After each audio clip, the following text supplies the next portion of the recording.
जय गजानन मंडळी. चला तर सुरुवात झाली होती आपली भटोरेपासून. गरम गरम मस्तपैकी भटोरे काढून घेतले. त्याच्यानंतर मिस्टरांना नेऊन दिला नाश्ता, कारण की आता येते पेशंट, थोडं लक्ष द्यावंच लागते. त्याच्यानंतर मस्तपैकी मी पण तयारी करून घेतली.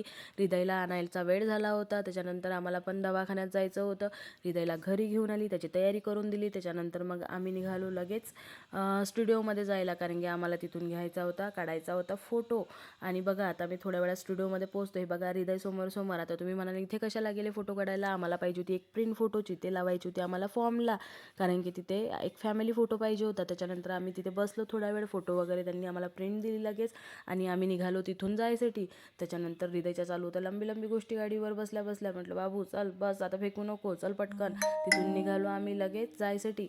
आणि त्याच्यानंतर आम्ही इथे पोचलो कामगार विमा योजनाच्या हॉस्पिटलला. त्याच्यानंतर तिथे गेलो तर डॉक्टरच नव्हते. ते बोलले की लंच टाईम चालू आहे.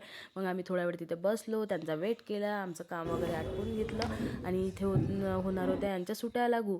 त्याच्यानंतर आम्ही तिथून निघालो. ते बोलले येस आहे ऑफिसला जा. त्यांनी साईन वगैरे दिल्या. त्याच्यानंतर आम्ही इथे पोचलो राजापेठला. हे आहे साक्षी कॉम्प्लेक्स, इथे आहे यायचं ऑफिस. त्याच्यानंतर तिथे गेल्यानंतर आम्ही आमचं काम आटपून घेतलं. त्यांनी पण लगेच फॉर्म वगैरे फिलअप करून घेतला आणि लगेच यांना सुट्याला लागू झाल्या.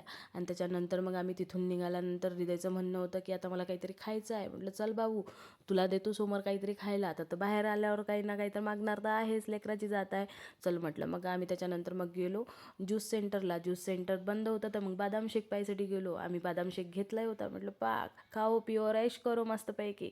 आणि त्याच्यानंतर हृदयचं चालू होतं की नाही मला आईस्क्रीम पाहिजे. मग त्याच्यासाठी बोलावलं बा एक मोठ्या मुश्किलनी रंगीला आईस्क्रीम. मी काही त्याला खाऊ देत नाही, त्याला आहे कफाची बिमारी. पण चल म्हटलं आता ठीक आहे खाऊन घे. त्यांनी कमी खाल्ला ना, आम्ही दोघांनीच जास्त खाऊन घेतलं. त्यानंतर घरी आली, मग मस्त काम आटपले, मग सिरियल पाहिलं. हे बाई मोठी ओरडून राहिली होती, पण तरी पाहून घेतलं तिला. त्याच्यानंतर मग सगळे कामं वगैरे जेवण वगैरे आटपलं. आणि मग होती बारी नवऱ्याला औषध द्यायची. त्याच्या आधी मी तुम्हाला दाखवतो माझ्या घरचे महाराज आणि श्रीकृष्ण. हे बघा किती छान दिसून राहिले. आणि मग यांना गोळ्या दिला. आजचा दिवस असा होता माझा. चला तर बाय बाय. लाईक करा, सबस्क्राईब करा आणि शेअर करा. Bye bye.